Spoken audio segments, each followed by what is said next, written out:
ಈ ಹಂತದಲ್ಲಿ ನಾನು ಯಾವತ್ತೂ ನೋಡಿರಲಿಲ್ಲ. ನೋಡಿ ನನ್ನ ಚೈನ್ ಎಲ್ಲ ಹೆಂಗೆ ರಸ್ಟ್ ಆಗೋಗ್ಬಿಟ್ಟಿದೆ ಫುಲ್ಲು. ವಾಟರ್ ವಾಶ್ ಮಾಡಿದ್ದೆ, ವಾಟರ್ ವಾಶ್ ಮಾಡಿಬಿಟ್ಟು ತಗೊಂಡೋಗಿ ನಿಲ್ಲಿಸಿದ್ದೆ, ಹಂಗಾಗಿ ರಶ್ ಬಂದೋಗಿರೋದು.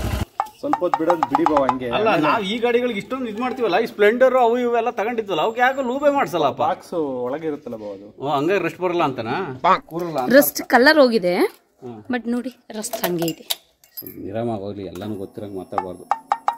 ಲೇಡೀಸ್ ಥರ ಇರಬೇಕು, ಗೊತ್ತಾಗಲ್ಲ ಗಾಡಿ ಬಗ್ಗೆ. ಬಂಧುಗಳೇ ಒಂದು 15 ದಿನ ಆಗೋಗಿತ್ತು ನನ್ನ ಬೈಕ್ನ ನಿಲ್ಲಿಸಿ. ಈ ಹಂತದಲ್ಲಿ ನಾನು ಯಾವತ್ತೂ ನೋಡಿರಲಿಲ್ಲ. ನೋಡಿ ನನ್ನ ಚೈನ್ ಎಲ್ಲ ಹೆಂಗೆ ರಸ್ಟ್ ಆಗೋಗ್ಬಿಟ್ಟಿದೆ ಫುಲ್ಲು. ಅಯ್ಯೋ, ಲೂಬಿಂಗ್ ಮಾಡಿರಲಿಲ್ಲ, ಹಾಗಾಗಿ ಚೈನ್ ಪರಿಸ್ಥಿತಿ ಈ ಥರ ಆಗೋಗಿದೆ. ನನ್ನ ಕರಿಗೌಡನ್ನ ಈ ಥರ ನೋಡೋಕ್ಕೆ ಬೇಜಾರಾಗ್ತಿದೆ ನನಗೆ ಆ್ಯಕ್ಚುಲಿ ಹೇಳ್ಬೇಕು ಅಂದರೆ. ನೋಡಿ ಎಲ್ಲ ಬೋಲ್ಟ್ಸ್ಗಳು ಇವೆಲ್ಲ ಸೆಕೆಂಡ್ ಥರ್ಡ್ ಪಾರ್ಟಿದು ಏನೆಲ್ಲ ನಟ್ಟು ಬೋಲ್ಟ್ ಹಾಕ್ಸಿದ್ದೀನಿ, ಇವೆಲ್ಲ ರಸ್ಟ್ ಬೋಲ್ಟ್ ಬಂದುಬಿಟ್ಟಿದ್ದಾವೆ. ಇದನ್ನೆಲ್ಲ ಈಗ ಕ್ಲೀನ್ ಮಾಡೋಣ ಅಂತ ಚೈನ್ ಕ್ಲೀನಿಂಗು ಮತ್ತು ಚೈನ್ ಲೂಪ್ ತಗೊಂಬಂದೆ.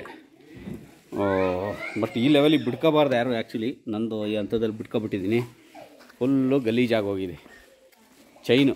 ಅದು ಬಿಟ್ಟರೆ ನಾನು ಗಾಡಿ ಜಾಸ್ತಿ ಓಡಿಸೇ ಇಲ್ಲ, ಏನು 5-6 ಸಾವಿರ ಓಡಿಸಿದ್ದೀನಿ ಅಷ್ಟೇ ಒಂದು ವರ್ಷಕ್ಕೆ ಗಾಡಿನ, ಅಷ್ಟೇ ಓಡ್ಸೋಕ್ಕಾಗಿರೋದು ನನಗೆ. ನಾನು ಜಾಸ್ತಿ ಕಾರು ಯೂಸ್ ಮಾಡೋದ್ರಿಂದ ಈಗ ಇದು ಜಾಸ್ತಿ ಓಡಿಸಿಲ್ಲ, ಹಂಗಾಗಿ ನಿಂತಿದ್ದ ಜಾಗದಲ್ಲೇ ನಿಲ್ಲಿಸಿ ರಸ್ಟ್ ಬಂದೋಗಿದೆ. ಈಗ ಇಲ್ಲಿ ನೋಡಿ, ಇವೆರಡು ಚೈನು, ಒಂದು ಚೈನ್ ಲೋಬು, ಇದು ಚೈನ್ ರಸ್ಟ್ ಕ್ಲೀನಿಂಗ್ ಅಂತ ಕೊಟ್ಟರು. ಇದು ಸಾಲುತ್ತೇಲೋ ಗೊತ್ತಿಲ್ಲ, ನೋಡೋಣ. ಚಿಕ್ಕದಿದೆ, ಸಾಲುತ್ತೇಲೋ ಗೊತ್ತಿಲ್ಲ, ರಸ್ಟ್ ಕ್ಲೀನಿಂಗ್ ಅಂತ ಇದು. ಇದೊಂದು ಮತ್ತು ಇದೊಂದು ತಂದಿದ್ದೀನಿ. ಒಂದು ಸ್ವಲ್ಪ ಚೈನ್ ಲೂಬಿಂಗ್ ಮಾಡ್ಕೊಬಿಡೋಣ. ಫಸ್ಟು ಚೈನ್ ಕ್ಲೀನಿಂಗು ಟ್ಯೂಬು ಇದನ್ನು ಸ್ಪ್ರೇ ಮಾಡ್ತೀನಿ, ಆಮೇಲೆ ಚೈನ್ ಲೂಬ್ ಹೊಡೆಯೋದು ಕ್ಲೀನ್ ಆದಮೇಲೆ. ಒಂದಿಷ್ಟು ನ್ಯೂಸ್ ಪೇಪರ್ ಇದೆ ನಮ್ಮ ಮನೇಲಿ, ಒಂದಿಷ್ಟು ಇದ್ರೆ ತಗೊಂಬಂಚೂರು, ಇಲ್ಲ ಯಾವ್ದಾರು ಹಳೆ ಬಟ್ಟೆ. ಇದು ಹೊಡೆದ್ರೆ ಕ್ಲೀನ್ ಆಗುತ್ತೆ ಅಂತ ಹೇಳಿದ್ದಾರೆ. ರಸ್ಟು ಎಷ್ಟು ಕ್ಲೀನ್ ಆಗುತ್ತೋ ಗೊತ್ತಿಲ್ಲ. ನಾನು ಫಸ್ಟ್ ಟೈಮ್ ಇಷ್ಟು ರಸ್ಟ್ ಬಂದಿರೋದು ನನಗೆ, ನಾನು ಯಾವತ್ತೂ ನೋಡಿರಲಿಲ್ಲ. ನೀನು ಹೊಡೆದು ನೋಡ್ತೀನಿ. ಏನು ಈ ಕಂಪ್ನಿನೇ ತಗೋಬೇಕು ಅಂತ ಏನಿಲ್ಲ, ಯಾವ್ದು ಬೇಕಾದ್ರೂ ಕ್ಲೀನಿಂಗ್ ಕಿಟ್ನ ತಗೋಬೋದು ನೀವು. ಅಮೆಝಾನಲ್ಲೆಲ್ಲ ಸಿಗ್ತವೆ ಕ್ಲೀನಿಂಗ್ ಕಿಟ್ಟು ಮತ್ತು ಚೈನ್ ಲೂಬ್ ಇದ್ದು. ಪರವಾಗಿಲ್ಲ, ಒಂಥರ ಹೋಗುತ್ತೇನೋ ಅನ್ನಿಸ್ತಾ ಇದೆ, ನೋಡ್ಬೇಕು, ಉಜ್ಬೇಕೀಗ. ಮತ್ತು ಈ ಹಂತಕ್ಕೆ ಮಾತ್ರ ತಂದು ಇಟ್ಕೋಬೇಡಿ, ಚೈನ್ ಹಾಳಾಗೋಗ್ಬಿಡ್ತಾವೆ ಇವು. ಇವೆಲ್ಲ ಚೈನ್ ತಗೊಳಕ್ಕೆ ಮತ್ತೆ ಎಕ್ಸ್ಪೆನ್ಸಿವ್ ಚೈನ್ಗಳಿವು. ರಾಯಲ್ ಎನ್ಫೀಲ್ಡ್ ಪಾರ್ಟ್ಸೇ ಎಕ್ಸ್ಪೆನ್ಸಿವ್.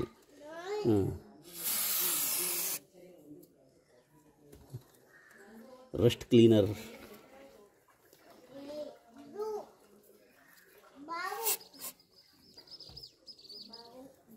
ಸ್ಪ್ರೇ ಆದರೆ ಅದೇ ಬಿದೋಗಂಗಿದ್ರೆ ಚೆನ್ನಾಗಿರೋದು.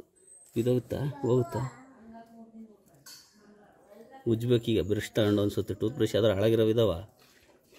ಟೂತ್ ಬ್ರಷ್ ಇದಾವೆ ನಮ್ಮ ಇದ್ರ ಕೊಡು ಒಂದು ತಡಿ, ನಾನು ತಗೋ, ಇಲ್ಲಿ ಹಿಡ್ಕೊಳ್ಳಿ. ಇಲ್ಲೆಲ್ಲ ರಸ್ಟ್ ಬಂದು ಹೋಗ್ಬಿಟ್ಟಿದೆ ಪೂರ್ತಿ.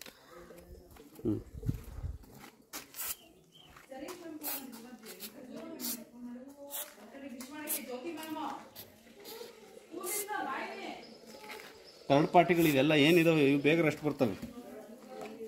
ಇದು ನಾನು ಇದಾಗ್ತಿದ್ನಲ್ಲ, ಯಾವುದು ಇದರಲ್ಲಿ JC ರೋಡಲ್ಲಿ ಫೇವ್ರೇಟ್ ಶಾಪಲ್ಲಿ, ಈ ಮೆಟೀರಿಯಲ್ ಇದು ರಸ್ಟ್ ಬರುತ್ತೆ. ರಸ್ಟಿಂದ ಒಂದೇ ಪ್ರಾಬ್ಲಮ್ ನನಗೆ.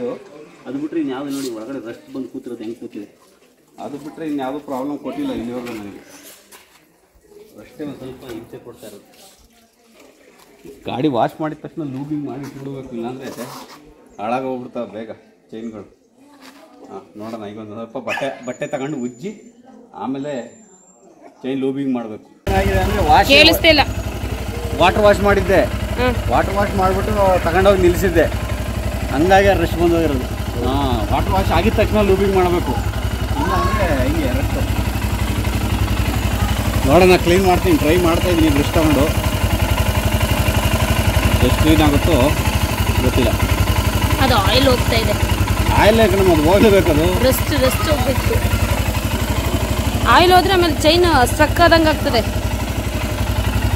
ಏನು ಹೇಳ್ತೀರಿ ಹೇಳಿ? ಎಷ್ಟು ಆಯಿಲ್ ಹೋದ್ರೆ ಏನಾಗಲ್ಲ. ಮತ್ತೆ ಈಗ ಆಯಿಲ್ ಹಾಕ್ತೀವಲ್ಲ, ಕ್ಲೀನ್ ಮಾಡೋದು, ರೆಸ್ಟ್ ಕ್ಲೀನ್ ಮಾಡೋದು ಹಾಕಿರೋದು. ಈಗ ಇದಾದ್ಮೇಲೆ ಆಯಿಲ್ ಹಾಕೋದು, ಅದು ಸ್ವಲ್ಪ ಹಾಕಿ ಇಲ್ಲ ಇಷ್ಟಾಕೆ ಹೋಗ್ತಾ ಇಲ್ಲ. ಆ ಸೌಂಡಲ್ಲಿ ಏನು ಕೇಳಿಸುತ್ತೆ? ಕೇಳುತ್ತೆ.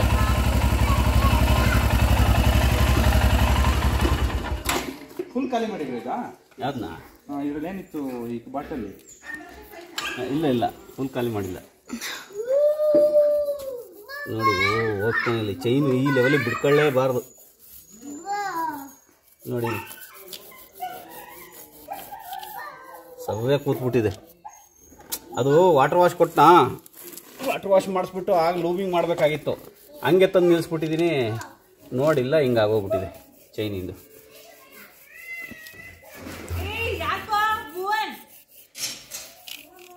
ಸ್ವಲ್ಪ ಹೊತ್ತು ಬಿಡ್ಬೇಕಾ ಅಂತ.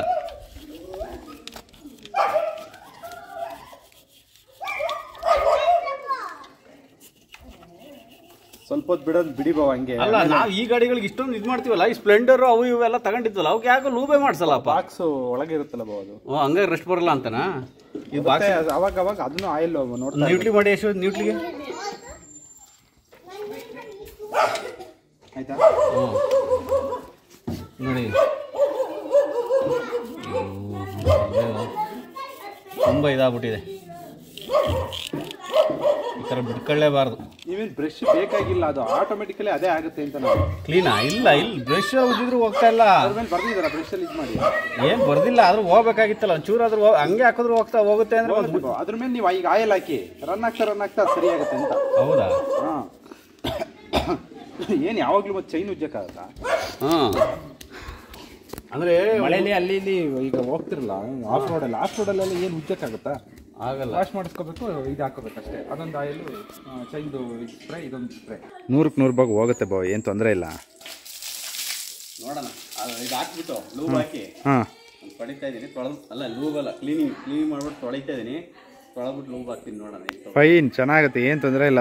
ಕ್ಲೀನ್ ಮಾಡಿಬಿಟ್ಟು ಸ್ವಲ್ಪ ಡ್ರೈ ಆಗಲಿ, ಆಮೇಲೆ ಲೂಬ್ ಹಾಕಿರಂತೆ. ನೀವು ಆಗಿದ್ದೀರಾ ನಿಮ್ಮ ಬುಲೆಟ್ಗೆಲ್ಲ? ಹಾಕ್ತಾ ಇರ್ತೀನಿ. ಹೌದೌದು, ಹಾಕ್ತಾ ಇರ್ತೀವಿ. ಅವನು ಹಾಕೋದಿಲ್ಲ, ಅದು ಪ್ರತಿ ಒಂದು 200-250 ಕಿಲೋಮೀಟರ್ಗೆಲ್ಲ ಹಾಕಿದ್ರೆ ಒಳ್ಳೇದು. ಹಾಂ, ನಾವು ಅಲ್ಲೇ ಗಾಡಿಲೇ ಇಟ್ಟಿದ್ದೀನಿ ಚೈನ್ದು ಸ್ಪ್ರೇನ. ಆಗಾಗ ಸ್ಪ್ರೇ ಮಾಡ್ತಾ ಇರ್ತೀವಿ. ಹೌದು ಬಾವ, ಈಗ ಹಾಕಿದ್ರೆ ಸರಿ ಹೋಗುತ್ತೆ. ನೋಡಿದ್ರೆ ಅಷ್ಟೆಲ್ಲ ಹೊಟ್ಟೋಗಿದೆ, ಹೋಗಿದೆಯಾ ಮಾಡಿರೋದಕ್ಕೆ. ನೋಡಿ, ಇಲ್ಲ ಫುಲ್ ಕಂಪ್ಲೀಟ್ ರೆಸ್ಟ್ ಹೊಟ್ಟೋಗಿದೆ. ನಾನು ಹೋಗಲ್ಲ ಅಂದ್ರೆ ಅದು ಕಪ್ ಕಲರ್ ಬಂದಿರಬೇಕಷ್ಟೇ. ಇಲ್ಲ, ನೀರು ವಾಶ್ ಮಾಡಿಬಿಟ್ರೆ ಅದೇ ಇನ್ನು ಚೈನ್ ಲೂಬ್ ಹಾಕ್ಬಿಟ್ರೆ ಇನ್ನು ರೆಸ್ಟ್ ಬರೋಲ್ಲ. ಹೆಂಗೋ ಹೋಗಲ್ಲ ಅಂದ್ಕೊಂಡಿದ್ದೆ, ಹೋಯ್ತು ಹೆಂಗೋ. ಈಗ ಚೈನ್ ಲೂಬ್ ರೆಡಿ ಇದೆ. ಚೈನ್ ಲೂಬ್ನ ಗಾಡಿ ಸ್ಟಾರ್ಟ್ ಮಾಡಿ ಇಟ್ಕೊಳ್ಳೋ ಮೇಲೆ ಗಾಡಿ ನೋಡಿ ರೆಸ್ಟ್ ಹಂಗೆ ಇದೆ. ಅದ್ರ ಮೇಲೆ ಆಯಿಲ್ ಆದಂಗೆ ಆಗಿದೆ ಅಷ್ಟೇ. ಅದೇ ಆಯಿಲ್ ಆದಂಗೆ ಆದರೆ ರೆಸ್ಟ್ ಕೂರಲ್ಲ. ರೆಸ್ಟ್ ಕಲರ್ ಹೋಗಿದೆ, ಬಟ್ ನೋಡಿ ರೆಸ್ಟ್ ಹಂಗೆ ಇದೆ. ನಿರಾಮಾಗಿ ಹೋಗ್ಲಿ, ಎಲ್ಲನೂ ಗೊತ್ತಿರಂಗೆ ಮಾತಾಡಬಾರ್ದು. ಲೇಡೀಸ್ ಥರ ಇರಬೇಕು, ಗೊತ್ತಾಗಲ್ಲ ಗಾಡಿ ಬಗ್ಗೆ. ಇದು ತಲೆ ಸುತ್ತ ಬಂದಿದೆ ಅಂತ ಇದಕ್ಕೆ ಹಂಗೆ ಆಡ್ತಿರತ್ತೆ ನೋಡಿ. ಇದು ಈಗ ಹೊಡಿತೀನಿ.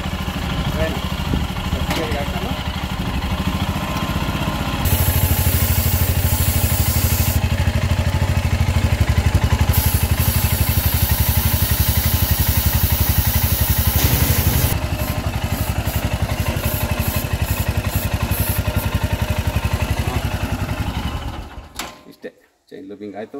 Chain perfect. ನಾನು ಇನ್ನು ಚೈನ್ ಹಾಳಾಗೋಯ್ತು ಅಂದ್ಕೊಂಡಿದ್ದೆ, ಆದರೂ ರೆಡಿ ಮಾಡ್ಕೊಬೋದು. ರೆಸ್ಟ್ ಬಂದರೆ ಹೆಂಗೋ ಕಂಪ್ಲೀಟ್ ಮಾಡಿ ಇಟ್ಕೊಂಡಿದ್ದೀನಿ. ಈಗ ಚೈನ್ ಲೂಬ್ ಮಾಡಿದ್ದೀನಿ. ಯಾರಾದರೂ ನೀವು ನೋಡಿ, ಈ ಪ್ರೋಸೆಸ್ ಇನ್ ಕೇಸ್ ಏನಾದರೂ ನಿಮಗೆ ಹಿಂಗಾಗಿತ್ತು ಅಂತ ಅಂದರೆ ಚೈನ್ ಕ್ಲೀನಿಂಗ್ ತಗೊಂಬಂದು ತೊಳೆದು ಕ್ಲೀನ್ ಮಾಡಿ ತೊಳೆದಾದಮೇಲೆ ಒಂದು 5 ನಿಮಿಷ ಒಣಗಾಕ್ಬಿಟ್ಟು ಆಮೇಲೆ ಚೈನ್ ಲೂಬ್ ಮಾಡಿ ಸಕ್ಕತ್ತಾಗಿರುತ್ತೆ. ಎವ್ರಿ 200 ಕಿಲೋಮೀಟರ್ಸ್ಗೆ ಒಂದು ಸರಿ ಚೈನ್ ಲೂಬ್ ಹೊಡೀರಿ. ಇದು ಎಕ್ಸ್ಪೆನ್ಸಿವ್ ಆಗುತ್ತೆ, ನಿಮ್ಗೆ ಇಷ್ಟಾಗುತ್ತೆ. ಇದು 120 ರೂಪಾಯಿ ಇದಿಷ್ಟು ಬಾಟ್ಲು. ಇದು ಒಂದು ತಗೊಂಬಂದ್ರೆ ಒಂದು 5 ಸರಿ ಹೊಡ್ಕೊಬೋದು. ಇದನ್ನ ಆ ಕ್ಲೀನಿಂಗ್ ಟೂಬ್ ಚಿಕ್ಕ ತಂದಿದ್ನ ಅದು ಒಂದೇ ಸರಿ ಕ್ಲೀನ್ ಮಾಡೋಕ್ಕಾಗೋದು, ಅಷ್ಟು ಚಿಕ್ಕದ್ರಲ್ಲಿ. ಅದೇನು ಎಕ್ಸ್ಪೆನ್ಸಿವ್ ರೀ? ಅದು 60 ರೂಪಾಯಿ. ಮತ್ತು ಅದೇನು ಎಕ್ಸ್ಪೆನ್ಸಿವ್? ಅಲ್ಲ ಕಣ, ಬೈಕ್ ಹಿಡ್ಕೊಂಡು ಮೇಂಟೈನ್ ಮಾಡೋರಿಗೆ 200 ಕಿಲೋಮೀಟ್ರಿಗೆ ಒಂದು ಸರಿ ಹೊಡಿಬೇಕು ಅಂದ್ರೆ ಅದು ಎಕ್ಸ್ಪೆನ್ಸಿವ್. ಅದು 200 ಕಿಲೋಮೀಟ್ರ್ ಏನು ಒಂದು ಸರಿ ಹಿಂಗೆ ಹೋಗಿ ಬಂದ್ರೆ ಆಯಿತು. ಅದು ಪೆಟ್ರೋಲ್ ಹಾಕಿಸ್ತೀವಿ, ಈ ಕಡೆ ಚೈನ್ ಲೂಬ್ನೇ ಮಾಡ್ತೀವಿ, ಎಲ್ಲ ಮಾಡ್ತೀವಿ. ಎಕ್ಸ್ಪೆನ್ಸಿವೇ ಅದು. ನಿನಗೆ ಅನಿಸ್ತಾ ಇಲ್ವೇನೋ ಎಕ್ಸ್ಪೆನ್ಸಿವ್ ಅಂತ? ಇರ್ತಾರೆ ಬೈಕರ್ಸ್. ಅಲ್ಲ, ನೀವು ಹೇಳ್ದಂಗೆ ಒಂದು 600 ರೂಪಾಯಿ ಅನ್ಕೊಂಡಿದ್ದೆ. ಕಾರ್ ಮೇಂಟೆನೆನ್ಸ್ ಅಲ್ಲ, ಇದು ಬೈಕ್ ಮೇಂಟೆನೆನ್ಸ್ ಹೇಳ್ತಾರೆ. ಕಾರ್ ಮೇಂಟೆನೆನ್ಸೇ ಬೇರೆ, ಅದು ಎಕ್ಸ್ಪೆನ್ಸಿವ್. ಎಲ್ಲರಿಗೂ ಏನು ಕೈಗೆ ಹಿಡ್ಕೊತಾರೇ ಏನು ಇರೋಲ್ಲ. ಸಣ್ಣ ಬರೀ ಪೆಟ್ರೋಲ್ ಹಾಕ್ಸೋದು ಕಷ್ಟ ಇರುತ್ತೆ ಎಷ್ಟೋ ಜನಕ್ಕೆ. ಅಂಥ ಇದರಲ್ಲಿ ಇವೆಲ್ಲನೂ ಮೇಂಟೈನ್ ಮಾಡೋದು ತುಂಬಾ ಕಷ್ಟ. ಹಾಗಾಗಿ ಎಕ್ಸ್ಪೆನ್ಸಿವ್ ಇರುತ್ತೆ. ನೀವು ಇದನ್ನು ಕಮ್ಮಿ ಮಾಡಬೇಕು ಅಂದರೆ ನೀವು ಪ್ಯಾರಾಶೂಟ್ ಅಂತ ಒಂದು ಕೊಬ್ಬರಿ ಎಣ್ಣೆ ಬರುತ್ತೆ ನೋಡಿ. ಚೈನ್ ಲೂಬ್ ಹಾಕೋಕ್ಕಾಗಿಲ್ಲ ಅಂದರೆ 10 ರೂಪಾಯಿ ಪ್ಯಾಕೆಟ್ ತಗೊಂಡು 14 ಆಗುತ್ತೆ. ಅದರಲ್ಲೇ ಮೇಂಟೈನ್ ಆಗುತ್ತೆ. ಲೂಬೇ ಹಾಕಬೇಕು ಅಂತ ಏನಿಲ್ಲ. ಪ್ಯಾರಾಶೂಟ್ ಪ್ಯಾಕೆಟ್ ಹಾಕಿ ಆ ಎಣ್ಣೆನ ಅಲ್ಲಿ ಬಿಟ್ಟರೆ ಸಾಕು ಚೈನಿಗೆ, ಅದರಲ್ಲೂ ಲೂಬ್ ಆಗೋಗುತ್ತೆ, ಚೈನ್ ಹಾಳಾಗಲ್ಲ.